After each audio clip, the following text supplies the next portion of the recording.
今隣にですね、キム・ホンチさんという方を招待しております。在日として生まれて朝鮮学校に行き、その後ヤクザになり、で、今は民間に戻って政治家のような方となっております。日本には朝鮮学校とかいろんな言葉あると思うんですけれども、生の話はどうなのっていう話を聞いていきたいと思います。まずはですね、どんな家庭環境で生まれて育っていたのか。僕個人としては一般ですよ。貧乏とかというわけでもないけど、裕福というものを一度も味わったことがない。100人いたら99人は私と同じ人生だった。出る。それは先に言っておきたいです。お父さんが日本、お母さんが朝鮮の日本で生まれ育った3世。だからだいぶ日本の地、日本のルーツ文化っていうものが浸透し始めちゃった4世派という立場ですね。新宿の歌舞伎町というところで生まれ育って、1歳半で父と母は離婚して、在日コリアンコミュニティの中で育ったという印象しかないですね。朝鮮学校って昔と今ってだいぶ違うような気がします。だいぶ違います。学校の先生が厳しくて、その当時。この日本国で戦後強く生きてこなければいけないと言われた人間たちがそのまま高校を卒業して先生になっているから、校則っていう学校のルールは言ってますけど、機嫌が悪いととにかく朝からそういう学校だったから、うちの主には在日コリアンという人たちを好きではない。ものすごく弱くなった。校則もそう。校則を決める教員、学校、通わせている人たちが弱くなったと思います。それは朝鮮学校が社会に順応しているっていうイメージですか？そういうことにしておきたいです。それは歴史的な関係はありますか？私の主観だと関係ないと思います。戦後私たちという一世がこの日本で強く生きなきゃいけないという風な始まりのルーツだと思います。在日朝鮮人、在日韓国人、一括りに言う在日コリアンという独立した文化ルーツだと思います。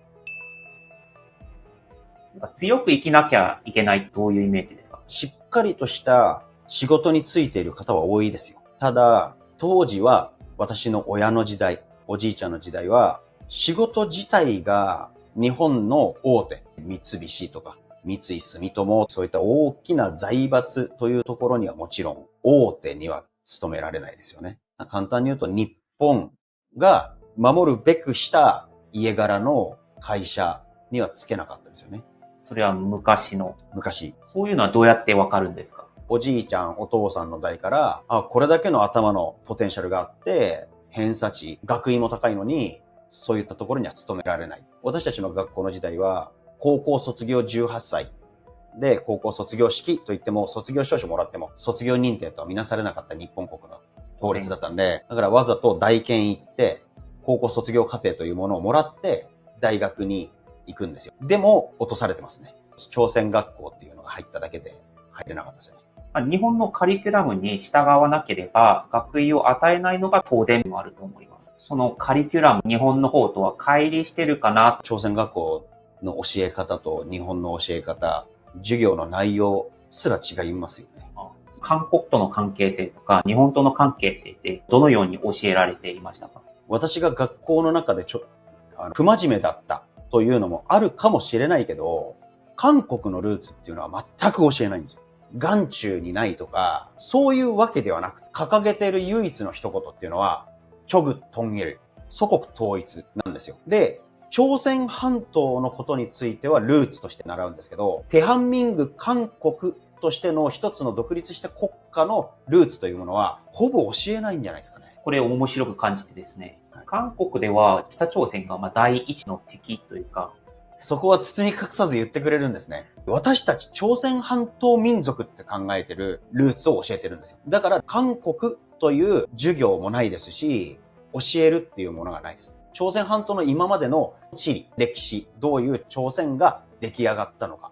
で、そこでどこに位置するのが、じゃあ、チュンチョンド、チョルラド、ソウルっていうのを教えるだけです。今も昔もそんな変わんないと思います。北朝鮮の政治家、朝鮮学校に通っている人々はどのように思っているのか。すごく偏ってると正直思ってます。言葉を選んで言ってますけどね。思想教育。そこに私は他の人間も多くそうだと思いますけど、卒業してから違うっていうのを強く感じていくんですよね。一つだけ注意点は、私が言うことが朝鮮学校卒業生の全部ではないっていうことだけは付け加えておきますけど、韓国の政治家に対してはどう思う？それも偏りがあると思う。自分のイメージで言うと、良くないですよ。私、ズバズバ、辛辣なことは言ってるので、新刊なの？それとも反感なのって、僕は別に忖度なくお答えしてて、一人一人の国民の声というものが、大きな影響を政治家に、国家に及ぼすことができる可能性を秘めた国ですよね。言葉一つ間違えた。誰かと付き合っていたっていうだけで、一月後にはもう職がないどころか反逆者ですからね。これって国民が決められてるんですよ。祭りごとが起こってるんですよ。朝鮮はその一言も国民に言わせない弾圧と脅威があるでしょ。日本の漫画、日本のドラマが楽しいねって言ったら、いきなり連れて行かれちゃう。朝鮮学校とか、総連に対してズバズバ言ってると思うんですけれども、そちら側からの圧力みたいなものはなかった？ SNS を始めたばかりの5年前はありました。で、全くただのファンですという風な体で、私のところに送ってきた人間もいました。もう一つは、まだ見てると思います。不気味に思っているんだと思うんですよ。やってやろうと思ってるんでしょうね。最後の質問で、総連が朝鮮学校を管理してて、生徒さんが通ってるじゃないですか。でも生徒さんの中には、通ってるだけでみたいな人もいると思っています。そうですね。僕の時代は政治ももちろんわかりませんし、戦後のルーツっていうものに対しても子供たちだから遊びとスポーツ。日本学校に行けない時代だったんですよ。日本学校、インターナショナルスクール、今で言う。そこに行くってなると、お前らは裏切り者という風におじいちゃんおばあちゃんから言われちゃうの。朝鮮学校という自分たちの血のルーツの学校に行くというのが、ベーシックでしたよね。1割ぐらいが赤と言われる朝鮮万歳。9割は俺ら、朝鮮学校の人間としてのプライドだけ大事にするっていう感じですよ。じゃあ昔と今ともだいぶ違うかもしれないですね。全く逆と言っても過言ではないんじゃないかなというぐらい違うと思います。過激なことばかりを私は言ってるんではなくて、朝鮮学校って何って今の若い子たちが言うぐらい影響力がなくなったというのと、影に潜めてる。なるべく目立たないように。なんでかっていうと、凱旋だとか、そのスピーチだとか、学校の前でガンガンってやられたくない。この日本国に馴染んできた。ほどけてきたのに、私みたいな考えの人間とか、いや、私は過激派じゃないよ。今までやってきたものと、これからもやらなければ踏みにじられてしまう。日本国を敵対してるわけでもないし、争おうとしてるわけでもない。でも私がやってきたものと、教わったつもりなものは、朝鮮学校のイズムとしてやってないと、なじられてしまう。コーラ買ってこい、焼きそばパン買ってこいってやられないように、俺は常に胸を張ってる。それが今の関係者の方たちを否定するんじゃないけど、強く生きたよねっていうのをやっとかないと、その抑止力になるために、キーパーソンにはなると思います。はい、ありがとうございます。